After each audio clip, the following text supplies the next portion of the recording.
Dans la marche vers l'émergence, le Sénégal s'engage résolument pour la relance de son économie dans ce contexte de pandémie.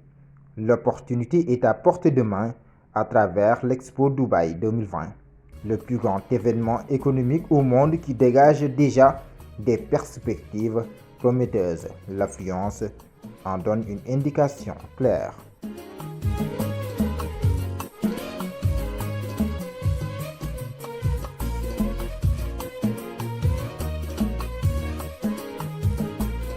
Si dès le premier jour, donc on a cette affluence-là, on a quasiment la certitude d'avoir le maximum de personnes qui vont arriver au niveau de l'expo. Les 35 millions, naturellement, très facilement pourront être atteints. Donc c'est ce que déjà le premier élément que ça nous instruit. Le deuxième élément, c'est que quand il y a 35 millions de visiteurs, 80% des chefs d'État du monde, tous les secteurs privés du monde entiers, qui se retrouvent dans un même endroit.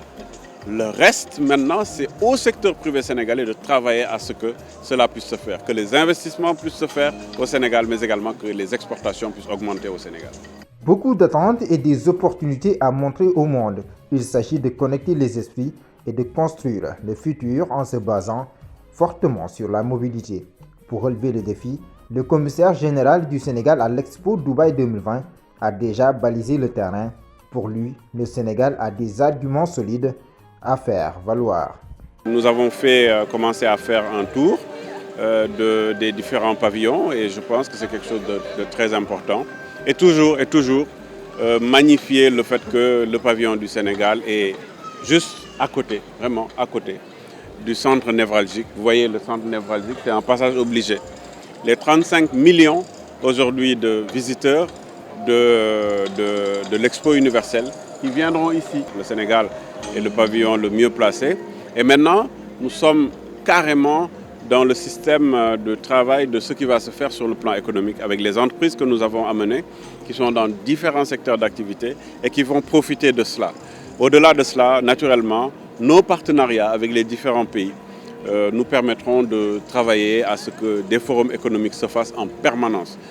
Pendant 6 mois, en permanence, donc il y aura des forums économiques et ce qui va permettre à nos entreprises, également nos institutionnels, d'avoir tout ce qu'il faut en termes d'investissement, en termes également d'exportation. Au concert des grands pays en matière économique, le Sénégal figure en bonne place. En effet, il est bien représenté au marché mondial. On remercie beaucoup vraiment l'État sénégalais alors de participer à l'expo. Et encore, ce que j'ai remarqué moi, quand j'ai fait les visites, beaucoup de pays n'ont pas eu de boutique au marché mondial. Je crois que si je ne me trompe, il n'y a que 4 pays. Il n'y a que 4 pays. Donc le Sénégal s'est battu vraiment pour que ses artisans soient à l'aise. Les acteurs économiques nourrissent déjà beaucoup d'ambition et d'espoir. Pour nous les artisans, l'exposition universelle est un événement très important et qui vraiment nous permet de développer notre travail et vraiment de gagner de l'argent. Donc nous, ce qui nous arrange, c'est les exportations. Tout ce que nous travaillons, c'est destiné presque à l'exportation parce que la consommation locale est minimale. Dubaï Expo 2020, c'est aussi un creuset d'échanges et de partenariats. D'ores et déjà, le Sénégal noue une convention avec la Belgique.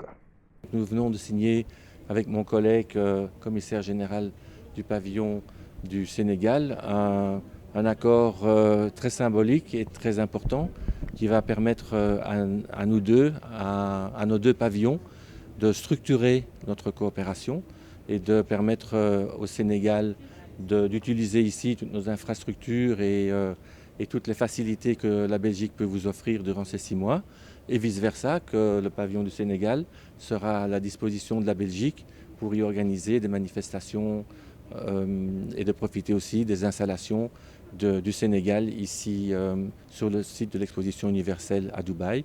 Vous savez que nous sommes pas très loin l'un de l'autre, donc on a des pavillons qui sont quasi voisins, et donc c'est très facile de pouvoir aller de l'un à l'autre.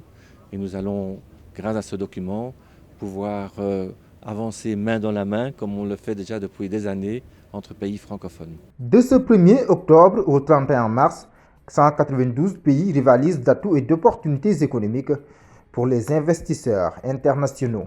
C'est aussi l'occasion pour le secteur privé national de tirer pleinement son épingle du jeu.